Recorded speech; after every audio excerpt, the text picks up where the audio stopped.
11 years after the first Best Of album, Paul Kelly has added another volume of songs from the South. He joins us now to have a chat about the album. Welcome, Paul. Hi, how you going? With the new Best Of album, how did you enjoy going back and listening to all the old songs? It's always a bit of a mixed bag. I never really much like listening to myself singing, so I find that a sort of a bit of a hurdle to jump. But at the same time, you go back and you get some surprises, because what happens is you don't really listen to the songs after you record them. You keep playing them, so you're sort of familiar with them, but they after singing them for a few years, they become something else to that snapshot of 4, 5, 6, 7, 8 years ago. So you go back and you sometimes get surprises. Sometimes good ones, and sometimes you think, I sing it better now, or I've got more variation in the way I sing those songs now. There's been a bit of diversity in the last decade, especially with the new collection. There's probably more variety in the lineups. So there's bluegrass lineups with the Stormwater Boys and Uncle Bill in 1999, and then there's the various lineups of the bands, and also the sort of kind of side projects like Professor Rat Baggy and Stardust 5. So that was good revisiting all those old things that you tend to forget about them sometimes. Is that the story of Volume 2? More musical experimentation? Yeah, more collaboration in the songwriting. That started to evolve. I mean, that's always been around. I used to write with the Messengers and so on. There's always been co-writes ever since I first started writing, because just you get together and play with people, and ideas come out of it. So someone writes a killer riff, or throws in some lines, and when you're sitting around jamming, you often end up writing the song together. But I think probably as time goes on, like all writers, I think I get sick of my own habits. You fall into your own patterns. Most times when I pick up a guitar, I usually just play a G chord. It's just I just hit a G. It's just so, and I write a lot of songs in G or D or those simple keys. Writing with other people is just a way of breaking your own habits, I guess. So I've probably consciously tried to do that more. Projects or records like the Professor Rat Baggy record and Stardust 5 record there's a conscious ethos to those records, where all tunes on the record are group written by the group. So that's the way those records work. That's kind of the rule for the record. Putting a best of together is often a time for reflection. How would you describe your career? The successful avoidance of a career, I think. I mean, I got into music so as not to have a career. I didn't want to have a 5-year plan or a 10-year plan, or be tied to a routine. So playing music, being in bands for me was a way of not having a career. So I'm still trying to duck it. With Volume 2, you're obviously picking the big songs from the last decade, but were you also trying to make it work as an album? Yeah, it's a kind of a rough. There wasn't a really fixed frame about how to do it. I mean, the main frame was just to select something from every record. The songs on Volume 2 are not played as much on the radio as some of the ones on Volume 1. But we generally picked songs that were often were singles, or we might have done a film clip to, or songs that got more popular over time, or songs that are still often the main test of a song is whether you're still playing it 5-10 years later. So the all those factors come into picking the songs. But generally, I just try to have a fairly even spread amongst the records. There's about I don't know. There's 6 or 7 or 8 records, I think there. So just try to pick something from each record. Where did the original Songs from the South title come from? Was that something you came up with? Yeah. Don't know. Just I like alliteration and things that sort of rhyme. So it's a bit like getting to name your favourite child. But have you got a favourite Paul Kelly album? No, I don't think so. No, what tends to happen is that, like I said, some songs fall away and some songs remain, or they're the songs that they stay in the swag. They're the songs that you carry around with you, what I call working songs. They're songs that you can take to work, like tools in the kit, and you can pull them out, and that they're going to do the job on a particular night. So I forget, and then for some of the old records, I tend to forget what songs come from where. So to me, they just become the songs. They all just sort of jumble in together as this bunch of songs in the swag. I don't tend to think of them in terms of what albums they came from. But if I had to pick an album, maybe Post, because it was sort of for me. Although it was my third record, for me in my mind it's my first. It's the first record where I sort of felt that I had was starting to hoe my own row. Is that the phrase? Or plant my own patch. Your first 2 albums, Talk in 1981 and Manila in 1982, were not hits, and you once said, "I wish I could grab them and put them in a big hole." What wasn't working for you with those albums? Oh, no, nothing major. I think I just probably just one of those late developers. Francis Bacon, the painter, he destroyed all his early paintings, and suddenly, when he puts out his exhibition, there's these great works of art right off the bat. But I didn't have great works of art right off the bat. But like I said, Post felt to me like it was really sort of got out of the shadow of all of other influences. That's not quite right either, because there's influences still all the way through. I guess just sort of maturing, I guess, or getting just getting a bit better at what you do. It's no big thing, but some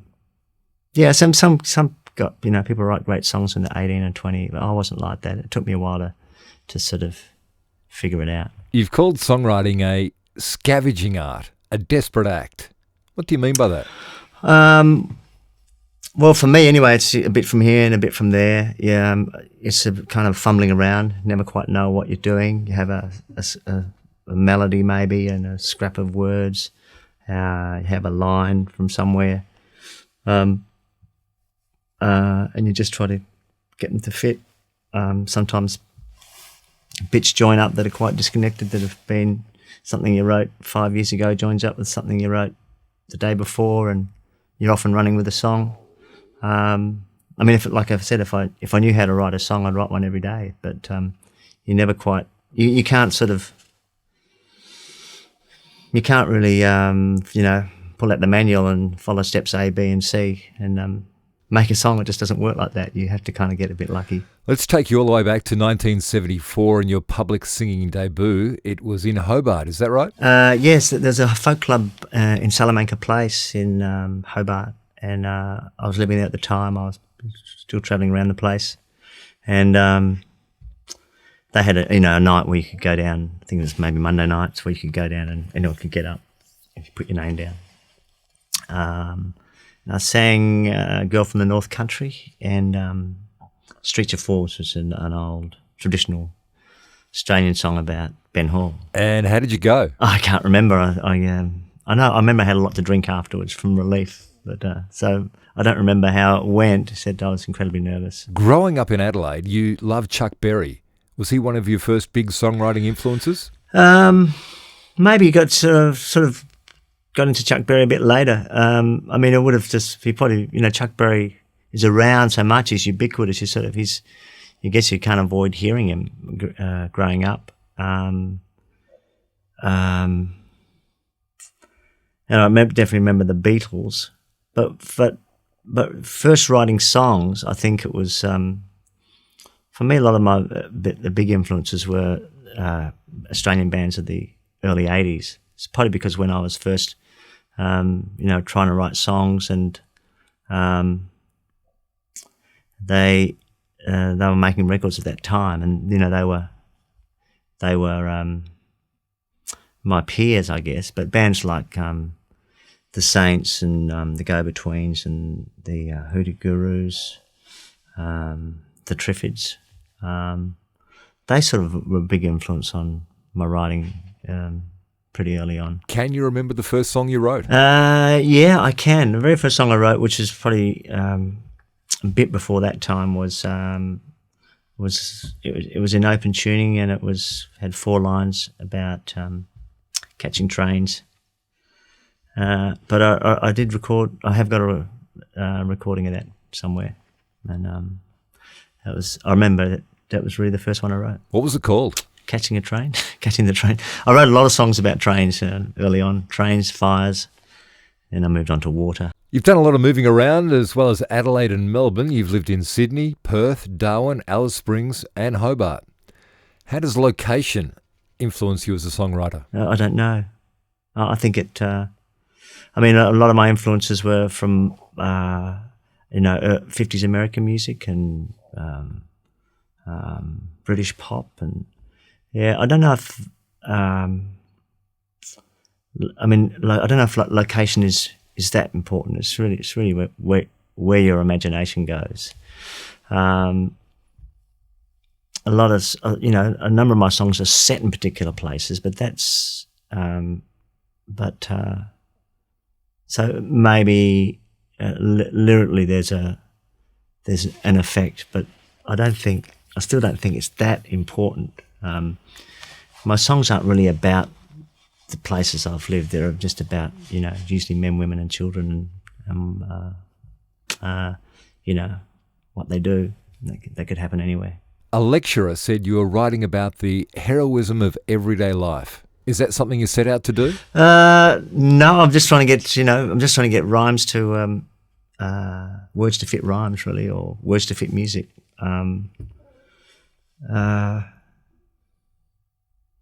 But I have noticed, as I've got older, I think my friends and people I know I've known a long time get more heroic to me. I think that's just an effect of living for a while.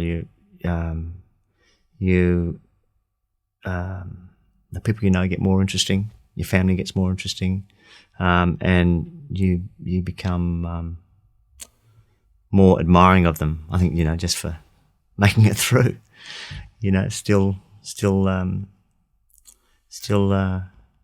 living their lives and doing the best they can. You are revered as a songwriter. Does that give you the confidence to be even better, or does it place a certain pressure on you? I remember Dylan had a crisis of confidence at one stage. He knew that music critics would be quoting his lyrics. Is it hard being Paul Kelly, having to live up to people's expectations? Confidence comes and goes, and it's not really ruled that much by external things. It's most of the pressure for writing. I think nearly all of it is inside. It always has been.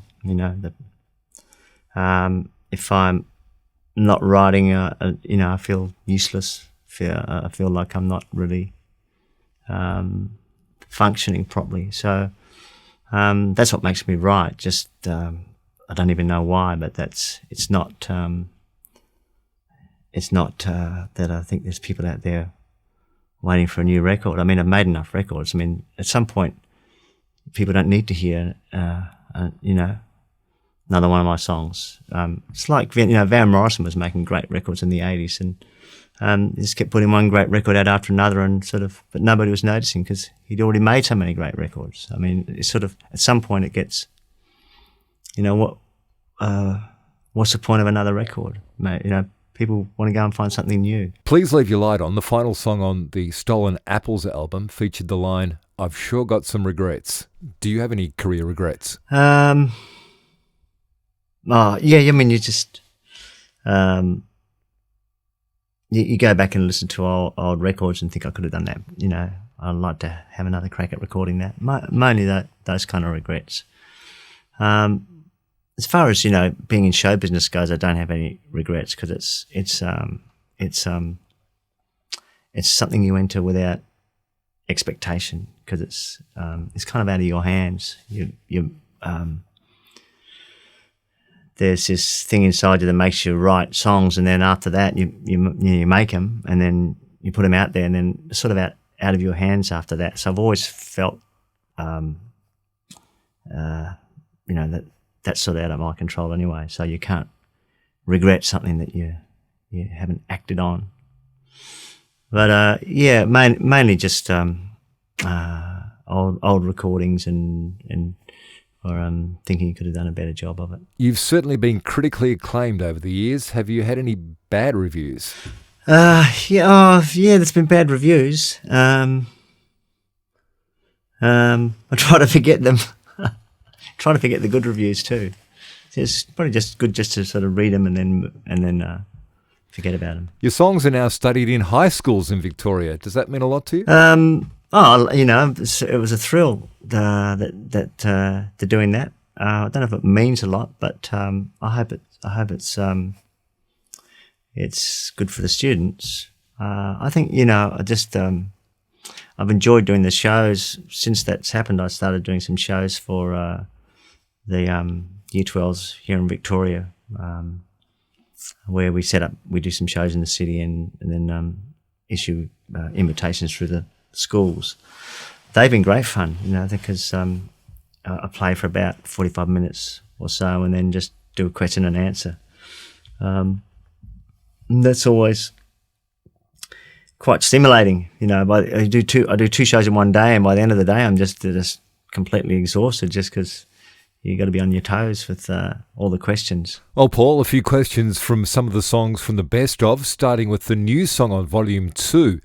What can you tell us about Thoughts in the Middle of the Night? It's a band song that we all wrote together, and it started with a loop. Dan Luscombe, who's now joined the Drones, had a bit of a loop going. We were rehearsing at Bill McDonald's place, and we just all started playing on it, shifted a few chords into it, and I sang a melody over the top. Then I went home later and wrote some words to it.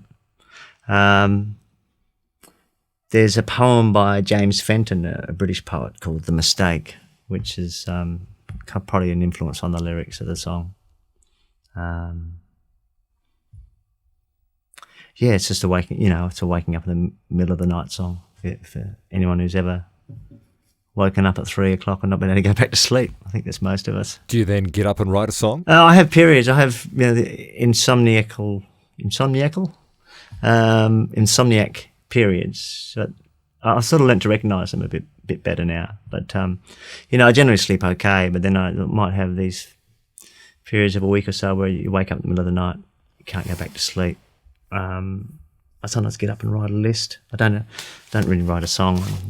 You don't feel like writing a song then. I go and read or write a list try to get the things out of your head. Track 1 on Volume 1 is From St Kilda to King's Cross. Did you ever actually do that trip? Oh, that trip? Yeah, many times. Many times by bus, by car, and several times by train. Yeah. Yeah, I've done it a few times.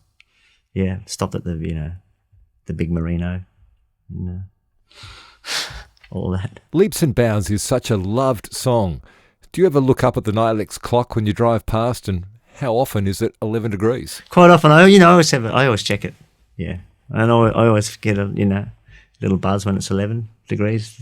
So I always check it. Leaps and Bounds has become known as a sports song, but it's not, is it? It's kind of a song about nothing. It's just a song about feeling good, I think.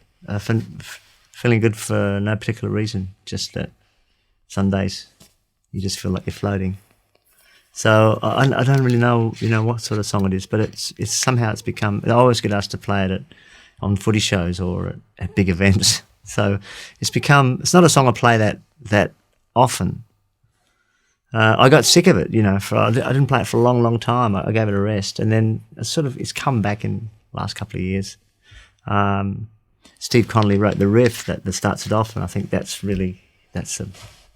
big thing of the appeal of the song. Somehow that when people hear that riff, they just feel themselves lift up. Looking at the song How to Make Gravy, where did that recipe come from? That recipe is from my first wife's father. So my first father-in-law.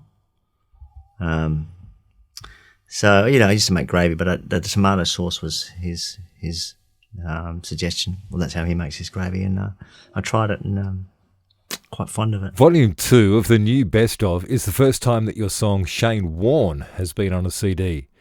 Have you had any reaction from Warnie? No reaction. So we sent it to him and no reaction. So, yeah, I don't know what that means. You once said songwriting is all about sex and death and cricket. I mean, what else is there? Yeah, sex, death, memory, friends, and cricket, yeah. With the song Bradman, did you ever get a reaction from Sir Don? Oh, yes. I wrote him a letter and sent him the song. And he wrote, from all accounts, he replied to every letter. And I got a reply pretty quickly.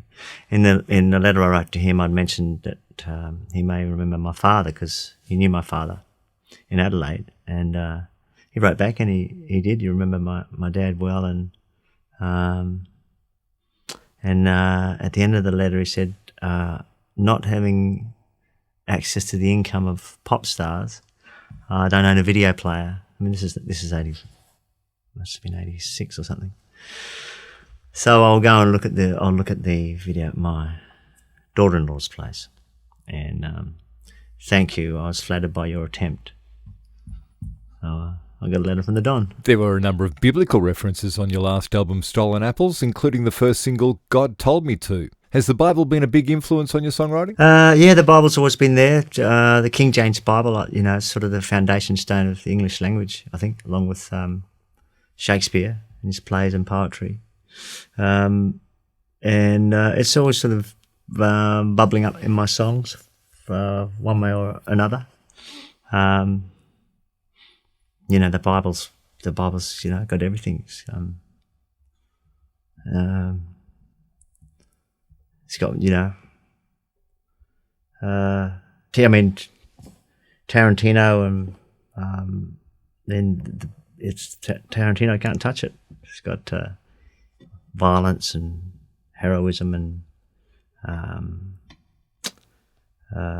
great pettiness, wisdom, whim, grandeur, and vindictiveness. From little things, big things grow. You must be very proud of what that song has become. It's sort of like one of those old kind of. It's an old Sunday school melody. It's like an old buggy that just keeps on going down the road. That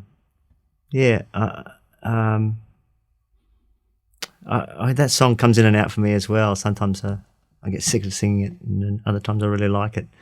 Yeah, it's one of those funny songs for me. When the Ways and Means album was released, you said, to me as a songwriter, that's a challenge, to write happy love songs without being banal, sentimental or smug. Did you achieve that with Won't You Come Around?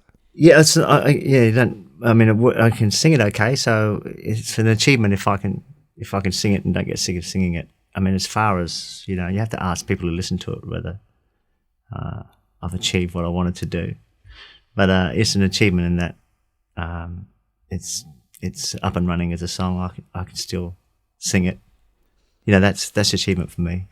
If these songs still work for me. Gunnamatta gets a run on Volume 2. Are you a surfer? I'm a body surfer. I've never ridden a board. I'm not very good with sort of I'm not very good with things, any kind of machine. A board's not really a machine, but I'm not very good with equipment.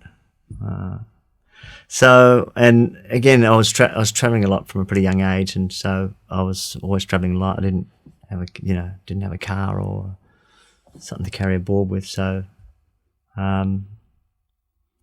just out of the habit of traveling light. I travel with a little cassette player and had a guitar, so surfboard was too much. But I've always loved body surfing. Dumb Things is one of your most loved songs. Can you tell us something about that song we might not know? Well, before we recorded on the album, I remember we'd gone into, we're living in Sydney with the Messengers, and we had a bunch of about 14 or 16 songs that were all ready to go for the next record, which was Under the Sun. And we just went to studio and played the songs live. And Dumb Things was pretty new at that time. And I remember listening back to the recordings and thinking, oh, we played that a bit fast. When we go to do it properly, we should slow it down. I wanted it to have a bit more of a dug-in groove. But then, we just played them all straight through, so the tempos are still moving around a bit. And then at that time, Yahoo Serious was shooting Young Einstein, who's nearly finished the movie, and he's looking for music. And I had a meeting with him, and he said, I'm looking for new songs, and if you've got anything that you think might suit the movie, and he told me a bit about the movie. And so I sent him some of the songs, some of those what I call demos that we'd made. And he rang back and said, I really like this song, Dumb Things. I want to put it in the movie. And I said, oh, that's good. Well, we're going to record it next week, so I will send you a copy of it when we do it. He said, no, I really like that version. I said, oh, well, I think it's too fast, and we're going to record it a bit slower. So I'd like to, do that under the version. He said, oh, I think it's, I've cut it already to some pitches, and that speed of the song works great to the pitches. He said, I'll show you what I mean. So he sent, I went over to his editing studio, and he showed me pictures he'd lined up with Dumb Things, and had all the cuts on the beat, and it was rocking along. So then I said, well, I still want to record it because, I think I still want to, record the song properly. And he said, well, can you record it at the same tempo? And so we did. We went into the studio and it's bizarre. We played along to our demo, so he would have it the right speed. And, it kept its edge. That song is, it's got sort of an edge to it because I think it's one of those songs that we maybe played a bit fast. And then, of course, we sent the new version off to Yahoo, and of course he ended up using it somewhere else in the film. So, there's a lesson there. There's no such thing as a demo. The song Before Too Long was your radio breakthrough. Can you still remember the excitement of hearing yourself on the radio for the first time? Oh, I remember that vividly. We were driving, at that time we were doing a lot of touring, the Coloured Girls, and we were driving up and down a lot between Sydney and Melbourne. Had graduated from the bus now, was in Holden Kingswood. And the song came on the radio. I remember we all turned it up to the max and jumped out of our skins. It was fantastic. To Adore is one of your most enduring songs. Do you ever wonder what happened to those characters? Oh, they kind of keep coming back, I think. Seems like the guy in To Adore seems like the same guy in Love Never Runs on Time. It could be the guy in Gravy. He'll keep coming back, I think. You're 39, you're beautiful, and your mind has such a striking opening line. I don't talk all that much about how I feel and such. Does that sum you up as a person? Do you like to let your music do the talking? Actually, Tex Perkins wrote the second line. I'd sent Tex, Don and Charlie the song before I recorded it, and it was pretty freshly written. And I don't talk all that much. I guess it's a kind of crutch, which wasn't a great second line, and but that was the best I had at the time. And with all the rest of the words were okay. And then I got a call from Charlie Owen saying that they were doing the song. So I was really pleased about that. And when Charlie dropped me off a tape of it, and Tex had changed the second line. Much better. So I always thank Tex for that. The Bull Sisters have recorded Be Careful What You Pray For, and they also did If I Could Start Again Today, didn't they? Oh, yes, they did that as well, yeah. And Vicky sang that. They were the first ones to sing that. And Catherine Britt did a version of it, a sort of a country version of it later on, which is I really like too. Finally, Paul, you've been making music for more than 30 years. What do you love about music? Without music, life would be a mistake. I didn't say that. Friedrich Nietzsche did. But I agree. I don't agree with everything he said, but I agree with that. Paul Kelly, thank you very much. All right. See you later. Thanks. Pleasure.